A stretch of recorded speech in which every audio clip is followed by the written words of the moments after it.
Assalamualaikum warahmatullahi wabarakatuh. Alhamdulillah, tatimmus salihat. Wassalatu wassalamu ala sayyidina Muhammadin wa ala alihi wa ashabihi ajma'in, amma ba'd. Saudara-saudara sidang penonton yang dirahmati Allah Subhanahu wa ta'ala, alhamdulillah dengan izinnya pada pagi yang penuh keberkatan ini kita dapat bertemu lagi dalam suasana yang kita harapkan. Moga-moga kita beroleh nikmat agama yang berpanjangan, nikmat Islam yang berterusan, dan nikmat keampunan yang juga menjadi satu dasar yang penting yang menyebabkan kita beroleh keselamatan yang abadi di sisi Allah Subhanahu wa ta'ala. Tuan-tuan dan puan-puan yang dirahmati Allah sekalian, kehidupan kita sebagai manusia ini sebenarnya merupakan kehidupan yang memang menjadi suatu nikmat yang besar. Tetapi kita kena ingat bahawa dalam hidup ini tidak semua manusia sama. Allah jadikan manusia dalam keadaan dengan kemampuan yang tidak sama. Ini hakikat kejadian kita. Ada di antara manusia yang Allah jadikan lemah kemampuannya, lemah tenaganya, lemah fizikalnya, tetapi dia masih ada ruang untuk meningkat dan berubah. Dan ada manusia Allah jadikan kekuatan serba-serbi, kebendaan, pangkat dan kedudukannya Allah berikannya dengan ujian yang cukup hebat. Ini adalah amanah daripada Allah SWT. Hakikatnya tuan-tuan, itulah yang difirmankan dalam Al-Quran pun, Alladhi khalaqal mauta wal hayata liyabluwakum ayyukum ahsanu amala. Allah jadikan kita daripada tiada kepada ada, daripada mati kepada hidup, dan hidup kepada mati kemudian. Apa tujuannya Allah jadikan kita semua tuan-tuan? Liyabluwakum ayyukum ahsanu amala, untuk Allah uji kita siapakah orang yang paling terbaik di antara kita ini. Orang yang paling terbaik pastinya orang-orang yang beroleh rahmat dan keampunan daripada Allah Subhanahu wa taala. Sebab itulah maka dalam perbincangan kita pada pagi ini, apa yang saya nak sentuh ialah tentang soal keilmuan.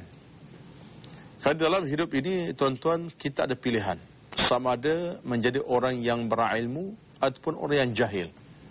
Dua terms, dua perkataan yang perlu kita fahami, ilmu dan jahil. Ilmu dalam maksud kita mempunyai kekuatan education, pendidikan yang cukup, yang akan memungkinkan kita beroleh kesejahteraan dunia melalui kemampuan yang kita miliki. Adapun jahil merupakan suatu sifat yang akan memberi bebanan kepada kita sehingga kita boleh menimbulkan masalah pada diri kita bahkan pada orang lain. Itu makna jahil.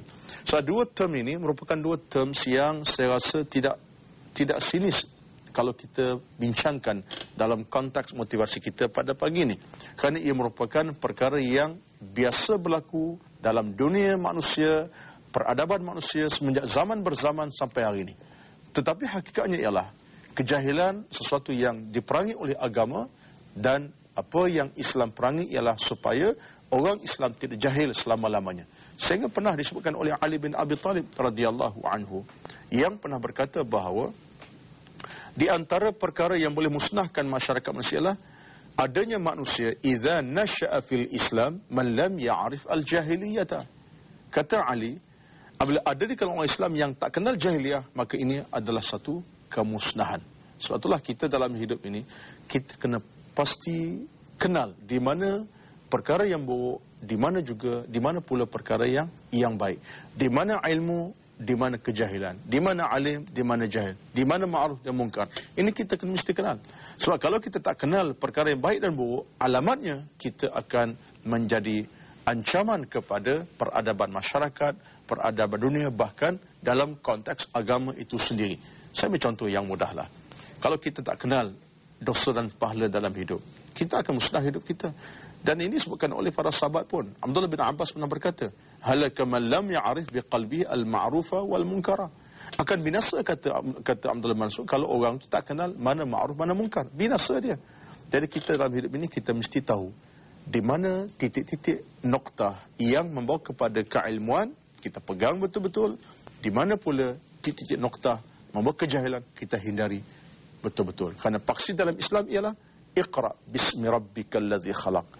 Bacalah dengan nama Allah Subhanahu wa taala, dan paksi dalam agama kita ialah talabul ilmi faridatun ala kulli muslimin. Menuntut ilmu wajib kepada orang yang beragama, yang muslim, baik laki baik perempuan. Wajib. Jadi ini merupakan satu fakta yang penting.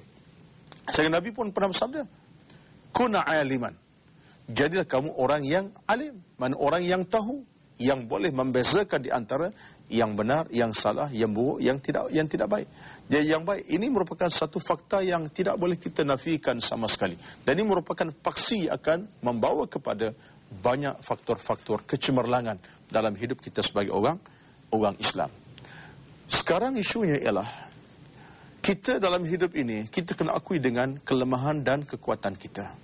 Saya sebutkan tadi bahawa mungkin ada antara kita orang yang ada kekuatan ilmu, dan mungkin kalau kita orang yang ada kelemahan, tak ada kekuatan ilmu, maka dia berada dalam suasana yang tidak tahu, jahil dan seumpamanya. Dalam hal inilah maka kita kena hormati orang yang berilmu. Ini suatu tahap yang paling besar yang perlu kita lakukan bersama-sama, dan orang berilmu tetap mempunyai kelebihan daripada orang yang tidak berilmu. Qul hal yastawil ladzina ya'lamun wal ladzina la ya'lamun. Allah telah berfirman, ingatkan kita, apakah sama di antara orang yang berilmu dengan orang yang tidak berilmu. Qul hal yastawil ladzina ya'lamun wal ladzina la ya'lamun. Katakan Muhammad, berita kepada manusia, apakah sama di antara orang-orang yang berilmu dengan orang yang tidak ada keilmuan. Ini satu hakikat. Dua situasi yang tidak sama. Orang yang alim dengan jahil, dua situasi yang cukup jauh. Yang berilmu tetap dengan kekuatan ilmunya, yang jahil tetap lemah dengan kejahilannya. Maka ini menunjukkan kepada kita bahawa suatu perkara yang mesti kita lihat dalam konteks yang cukup positif.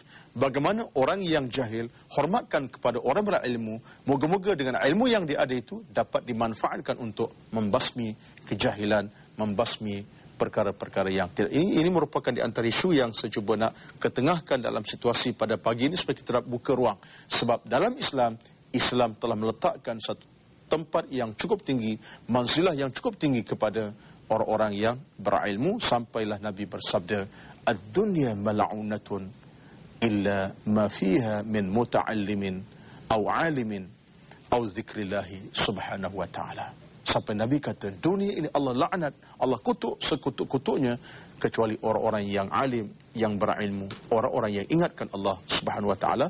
Kita akan bertemu seketika nanti insyaAllah.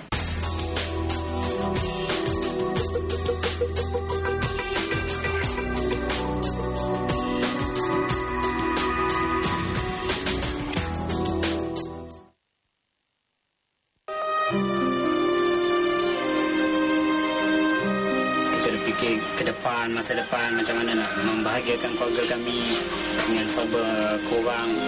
Itu yang buat saya lebih kuat tekad untuk berusaha. Jadi kita tak nak cara mudah sangat lah nak keluar pergi minta-minta tu kan.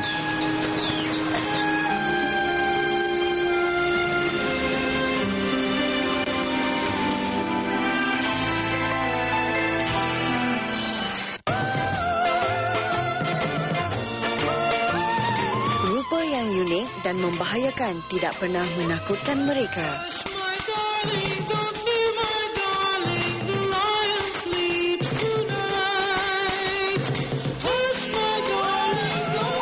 Dekati peminat haiwan eksotik yang menjadikan ia sebagai binatang peliharaan. Semuanya dalam Fokus Nona Ahad di TV3. Berlakunya kemalangan yang menemukan dia pada si gadis rupawan. Maafkan saya tak perasan tadi. Kemaafan diiringi dengan bunga dan bunga. Datang ni nak bagi bunga. You bagilah beribu-ribu jamak bunga pun. I tak boleh dibeli dengan ni. Dan ia terus melamar. I nak membuat isteri. Cinta dilanda badai dan segalanya tak tercapai. Cerai kerama Sabtu 10 malam di TV3. Alhamdulillah. Artinya tuan-tuan puan-puan sekalian, kalau begitulah keadaannya, Allah melaknat dunia kecuali alimin, orang-orang yang alim dalam dunia, wa muta'allimin, orang yang belajar sesuatu tentang ilmu, wa zikrillah, orang yang banyak menyebut Allah. Allah tidak melaknatnya. Dalam hadis ini, satu jawapan yang dapat kita buat kesimpulan bersama. Artinya, dunia tanpa orang alim, maka dunia akan binasa. Dunia tanpa orang yang belajar, dunia akan lebur. Dunia tanpa orang yang ingat Allah, dunia akan hancur. Itu hakikat kita. Setelah hari ini kita dapati dalam konteks, kalau kita turun dalam konteks masyarakat kita lah. Kalau tidak dengan ilmu yang kita ada dalam dunia hari ini, baik ilmu teknologi, ilmu agama, maka sudah lama kita akan mundur ke belakang. Tapi dalam konteks kita ini, alhamdulillah, dalam negara kita lah sebagai contoh negara yang maju sebab ada kemajuan ilmu itu di kalangan para alim ulama yang bangkit dan bangun dengan keilmuan agama mereka, dan di sana ada pula di antara kita yang bangkit dengan keilmuan teknologi moden, dan kita buat apa yang patut kita laksanakan. Sebab itu kita boleh anggap negara kita negara yang maju. Tetapi kemajuan yang kita capai ini, tuan-tuan, tidak akan dapat bertahan lama kecuali kita berikan penghormatan kepada orang-orang yang berilmu. Maka saya cuba nak bercakap dalam konteks serampang dua mata. Keilmuan yang berasas kepada hukum hakam agama dan keilmuan yang berasas kepada keilmuan fizikal dunia ataupun akademik semata-mata. Dalam hal ini, perkara yang pertama sekali ialah kita kena ingat bahawa asas ilmu yang paling besar ialah ilmu yang berkait dengan soal ketuhanan. Sebab itulah dalam hal ini, penghormatan mesti diberi kepada orang-orang yang alim dalam soal-soal ketuhanan. Para alim ulama terutamanya. Kerana kekuatan peradaban manusia banyak bergantung di atas kekuatan para alim ulama yang mampu untuk mendidik masyarakat, memberitahu masyarakat tentang soal-soal kebajikan, kebaikan, keburukan dan kemungkaran, dan sebagai pembimbing pada masyarakat. Sebab apa? Sebab para alim ulama adalah warathatul anbiya. Mereka adalah pewaris kepada para nabi-nabi alaihimussalatu wassalam. Tanpa adanya para alim ulama mewarisi kepimpinan Nabi sallam, keilmuan Nabi Muhammad sallam, kita rasa bimbang. Dunia akan semakin hancur, peradaban manusia semakin merudum, dan akhirnya dunia akan bermasalah. Tapi hari ini kita lihat, alhamdulillah, kalau dalam suasana kita lihat, kita dapati hari ini, kita dapati bahawa alim ulama muncul bagaikan cendawan lepas hujan. Para alim muncul di mana-mana dengan ilmu mereka untuk disampaikan kepada masyarakat, untuk membimbing masyarakat ke arah kebenaran, ke arah iman dan taqwa kepada Allah Subhanahu wa taala. Ini asas yang penting, dan saya nak berkata bahawa penghormatan mesti kita berikan kepada para alim ulama dalam konteks sebagai pembimbing, pendidik masyarakat, supaya masyarakat mendapat keampunan daripada Allah. Yang kita nak dalam konteks negara kita ialah baldatun tayyibatun, negara yang aman, negara yang maju, yang harmoni, negara yang beroleh keampunan daripada Allah Subhanahu wa taala. Suatu faksi kekuatan ulama mesti diperkokohkan dan mesti dipertahankan, dan orang ramai hendaklah memberi sumbangan yang berterusan dalam penghormatan, bukan sepenghormatan dengan kata-kata, tapi dengan penghormatan yang bersifat fizikal bersama dengan para alim ulama dalam menyatakan apa yang sepatut dinyatakan, dalam mempertahankan kekuatan orang Islam ini dalam konteks untuk memimpin ke arah yang baik dan menghindarkan perkara yang tidak baik. Sayyidina Ali bin Abi Thalib pernah berkata bahawa Nabi pernah bersabda, dunia ini akan teguh, ma zalad dunya wad din qaimaini, akan tetap teguh agama dan dunia dengan sebab empat perkara.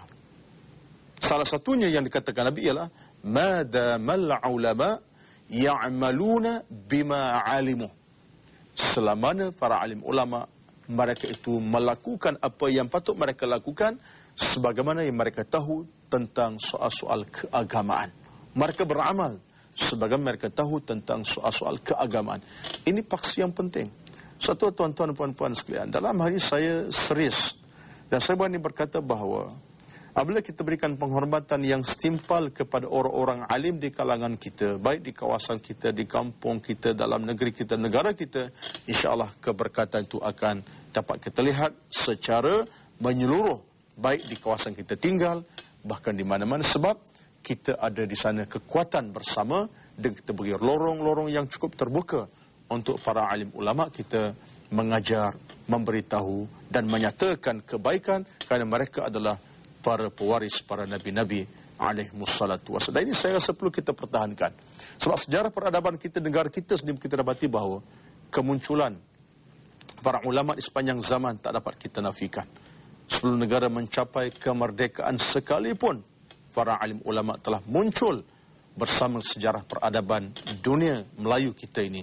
Kerana itulah kita dapati sejarahnya pondok-pondok melebar luas dalam masyarakat kita, bagaimana para ulama bangkit dan bangun menyebarkan agama masyarakat kita semenjak zaman berzaman, bahkan sebelum negara mencapai kemerdekaan, bahkan sampai hari ini kita dapati alhamdulillah suara-suara ulama semakin berkumandang di mana-mana dalam konteks untuk mendidik masyarakat, mendidik umat manusia supaya kembali kepada Allah Subhanahu wa taala untuk beroleh keselamatan yang abadi dan hakiki. Ini suatu perkara yang tak dapat kita pisahkan sama sekali, dan kita doakan moga-moga kekuatan ini akan terus dipertahankan sampai bila-bila, insya-Allah.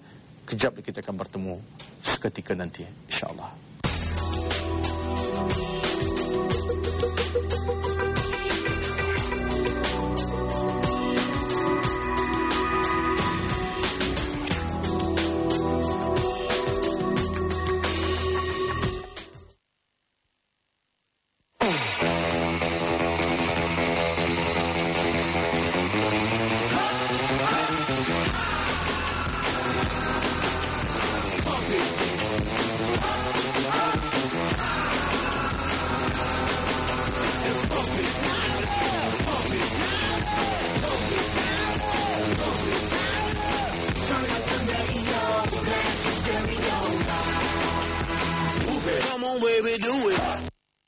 Ini sekarang pula dah di X-ray dah apa tak tahu dan mimpi sampai gitu gini kan. Jadi ini very dangerous. Aneurysm, can you see the aneurysm?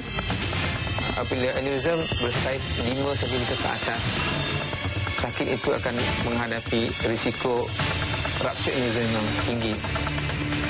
Nyawa pesakit aneurisma aorta abdominal terancam sekiranya ia pecah.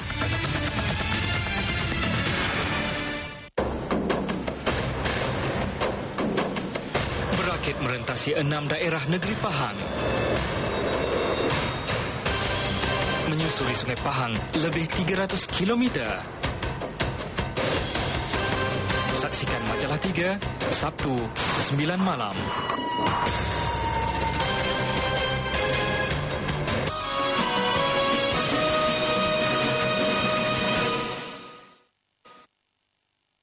Alhamdulillah. Tuan-tuan dan puan-puan muslimin dan muslimat sekalian, hormatilah orang yang berilmu. Menyambung perbincangan sekejap tadi, saya cuba nak menukilkan kata-kata Ali bin Abi Talib tentang hal ulama dan keilmuan ini. Di antara kata-kata Ali bin Abi Talib radhiyallahu anhu, ilmu itu lebih baik daripada harta, ilmu akan menjaga kamu dan kamu akan menjaga harta. Satu. Yang kedua, ilmu semakin bertambah jika diinfakkan dan harta benda sebaliknya akan berkurangan jika dibelanjakan.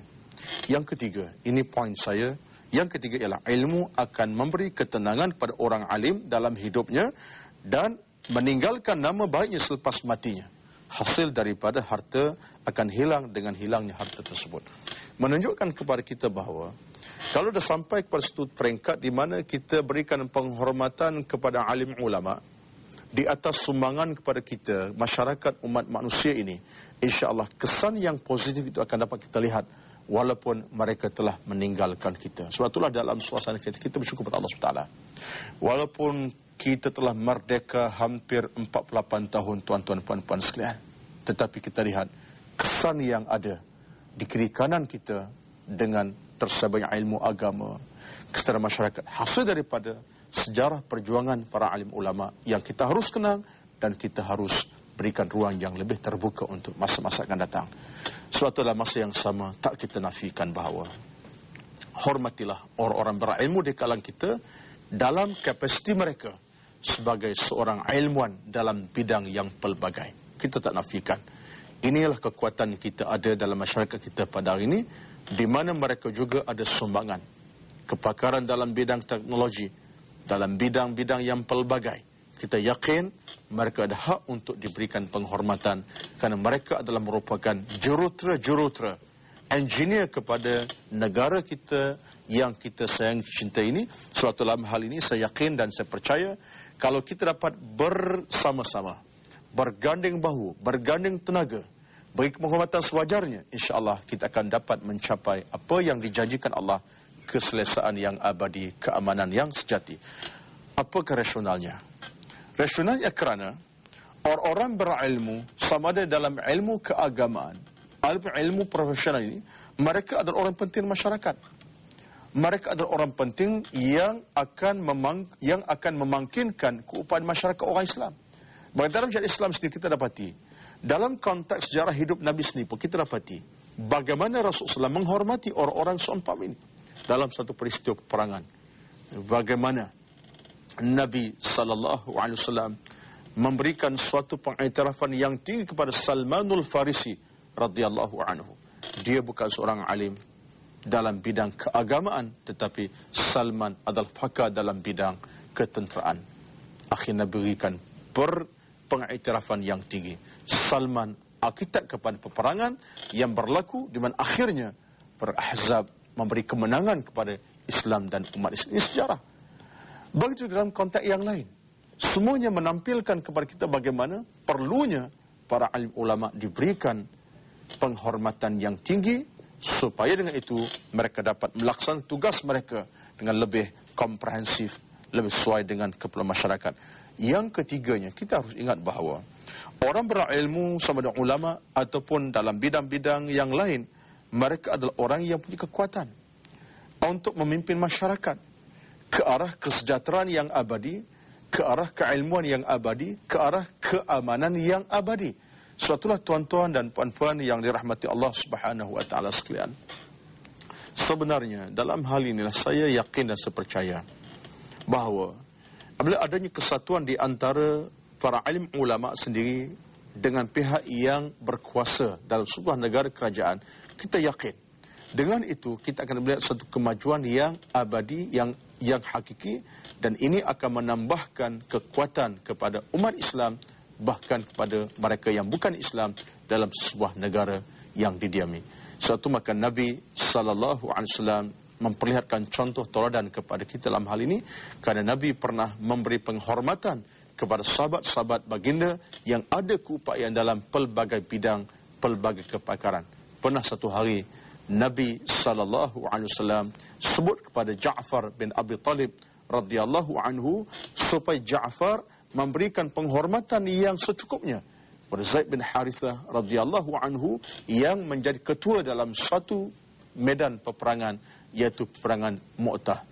Bagaimana Ja'far bertemu dengan Zaid lalu menyatakan, "Ya Zaid, engkau seorang ketua di kalangan kami dan aku diberikan satu amanah Nabi supaya memberikan penghormatan kepada kamu untuk memimpin kami, dan kami akan taat dan patuh kepada perintah dan suruhan kamu sebagai ketua dalam medan perang." Dalam perang Mu'tah, sejarah yang mungkin tak ramai dibaca oleh orang kita, menunjukkan Nabi SAW melihat kapasiti kekuatan itu dalam konteks yang cukup meluas, dan kita dalam suatu hari tuan-tuan amat memerlukannya.